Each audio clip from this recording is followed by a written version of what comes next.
sempurna merupakan struktur pasar yang paling ideal, karena dianggap sistem pasar ini adalah struktur pasar yang akan menjamin terwujudnya kegiatan memproduksi barang atau jasa yang tinggi, optimal efisiensinya. Ciri-ciri pasar persaingan sempurna adalah yang pertama, perusahaan adalah pengambil harga. Berarti suatu perusahaan yang ada di dalam pasar tidak dapat menentukan atau mengubah harga pasar. Apapun tindakan perusahaan dalam pasar, ia tidak akan menimbulkan perubahan ke atas harga pasar yang berlaku. Yang kedua itu, setiap perusahaan mudah keluar atau masuk. Misalnya, suatu perusahaan ingin meninggalkan industri tersebut, ya langkah ini dapat dengan mudah dilakukan. Maka sebaliknya, ada produsen yang ingin melakukan kegiatan di industri tersebut, perusahaan tersebut dapat dengan mudah melakukan kegiatan yang diinginkan. Inilah yang dimaksud dengan memasuki atau meninggalkan bidang usaha tersebut. Nah, yang ketiga, menghasilkan barang serupa. Barang yang dihasilkan berbagai perusahaan tidak mudah untuk dibeda-bedakan. Tapi cara ini itu tidak disarankan untuk menaikkan penjualan, karena pembeli dapat mengetahui bahwa barang-barang yang dihasilkan berbagai perusahaan dalam industri tersebut tidak ada bedanya sama sekali. Yang keempat, terdapat banyak perusahaan di pasar. Sifat inilah yang menyebabkan perusahaan tidak mempunyai kekuasaan untuk mengubah harga. Sifat ini meliputi dua aspek, yaitu jumlah perusahaan sangat banyak dan masing-masing perusahaan adalah relatif kecil kalau dibandingkan dengan keseluruhan jumlah perusahaan di dalam pasar.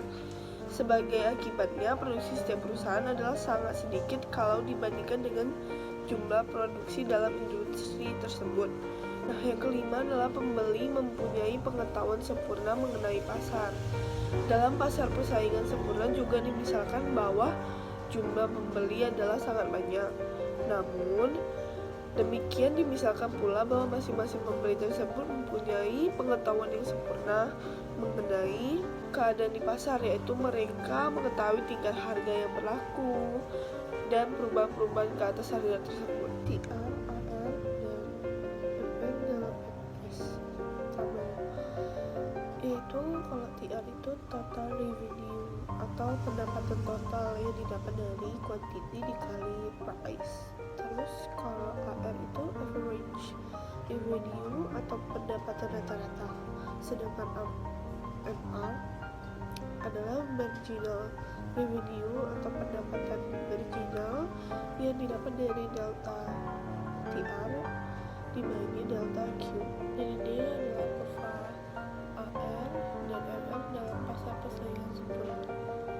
Ini adalah contoh tabel keuntungan, yang di dalam tabel keuntungan itu ada quantity, ada price, ada total revenue yang didapat dari quantity dikali price, terus ada average revenue yaitu didapat dari TR dibagi quantity, terus ada total fixed cost,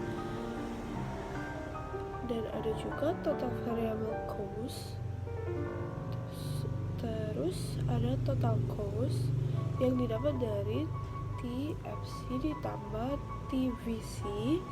Terus ada average cost, itu didapat dari TC dibagi quantity. Terus ada average variable cost, yaitu TVC dibagi dengan quantity. Terus ada P per Q, yaitu laba atau rugi per barang.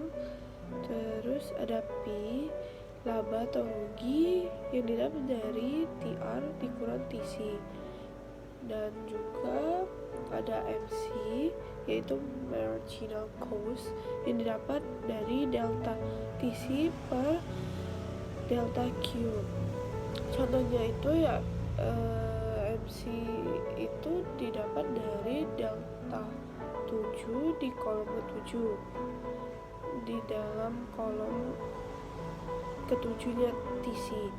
yaitu 25 dikurang 15 sama dengan 10, dan juga delta 1 sama dengan 1 dikurang 0, jadinya 10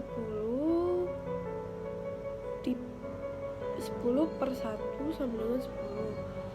Nah, sama juga dengan marginal revenue, yaitu delta TR dibagi dengan delta quantity.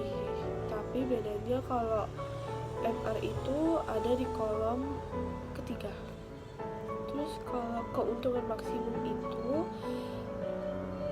MC sama dengan MR. Nah, quantity itu didapat di yang ke-8 karena 11/9 dan 12. Jadi itu keuntungan maksimumnya. Ini grafik dari keuntungan maksimum, yaitu yang didapatkan dari ya MC sama dengan MR.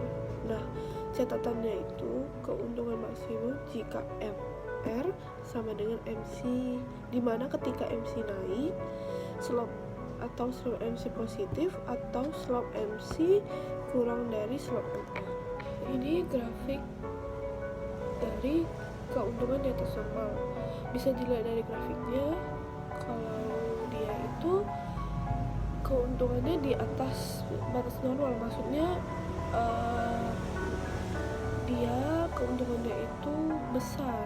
Sedangkan kalau grafik yang keuntungan normal ya dia sebatas dari target, kayak bukan ke target sih, lebih kayak ya biasanya tuh dapatnya bakalan segitu doang, nggak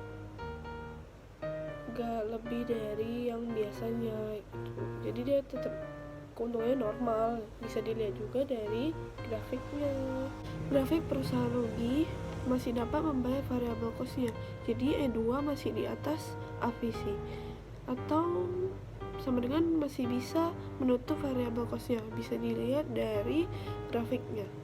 Terus kalau grafik perusahaan tutup itu berarti E3 nya di bawah AVC, tidak bisa menutup biaya produksi dengan total revenue-nya. Kurva penawaran perusahaan untuk jangka pendek terjadi di mana kurva MC di atas kurva AVC.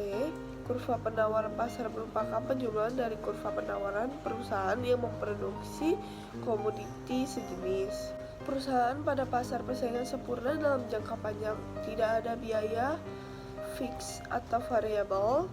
Perusahaan layak berproduksi jika perpotongan kurva P atau harga dengan kurva MC masih terletak pada kurva AC atau di atas kurva AC. Efek kenaikan permintaan ini grafiknya, yaitu kenaikan Q dan P naik menyebabkan S naik dan jumlah perusahaan bertambah atau asumsi kemampuan produksi tiap perusahaan tetap. Efek penurunan permintaan, jadi penurunan D, dia penurunan Q dan P menyebabkan S turun, jadinya ada perusahaan yang tutup sehingga jumlah perusahaan berkurang, atau asumsi kemampuan berproduksi tiap perusahaan tetap. Bisa dilihat dari grafiknya. Kebaikan dan keburukan pasar persaingan sempurna. Yang pertama, kebaikan pasar persaingan sempurna yaitu pasar persaingan sempurna memaksimalkan efisiensi. Arti efisiensi dalam analisis ekonomi itu terbagi menjadi dua, yaitu efisiensi produktif dan efisiensi alokatif. Efisiensi produktif itu untuk mencapai efisiensi produktif harus dipenuhi dua syarat. Yang pertama, untuk setiap tingkat produksi, biaya yang dikeluarkan adalah yang paling minimum. Sedangkan yang kedua, industri secara keseluruhan harus memproduksi barang pada biaya rata-rata yang paling rendah, yaitu pada waktu kurva AC mencapai titik yang paling rendah. Kebebasan bertindak dan memilih. Persaingan sempurna menghindari wujudnya konsentrasi kekuasaan di segolongan kecil masyarakat. Pada umumnya orang berkeyakinan bahwa konsentrasi yang semacam itu akan membatasi kebebasan seseorang dalam melakukan kegiatannya dan memilih pekerjaan yang disukainya. Di dalam pasar yang bebas Tidak ada seorang pun mempunyai kekuasaan dalam menentukan harga, jumlah produksi, dan jenis-jenis barang yang akan diproduksi. Begitu pula dalam menentukan bagaimana faktor-faktor produksi digunakan di dalam masyarakat. Efisiensilah yang menjadi faktor yang menentukan pengalokasiannya. Tidak seorang pun mempunyai kekuasaan untuk menentukan corak pengalokasiannya. Selanjutnya, dengan adanya kebebasan untuk memproduksi berbagai jenis barang, maka masyarakat dapat mempunyai pilihan yang lebih banyak terhadap barang-barang dan jasa-jasa yang diperlukan untuk memenuhi kebutuhannya. Keburukan persaingan sempurna ini, yang pertama, persaingan sempurna tidak mendorong inovasi. Kedua, persaingan sempurna ada kalanya menimbulkan biaya sosial.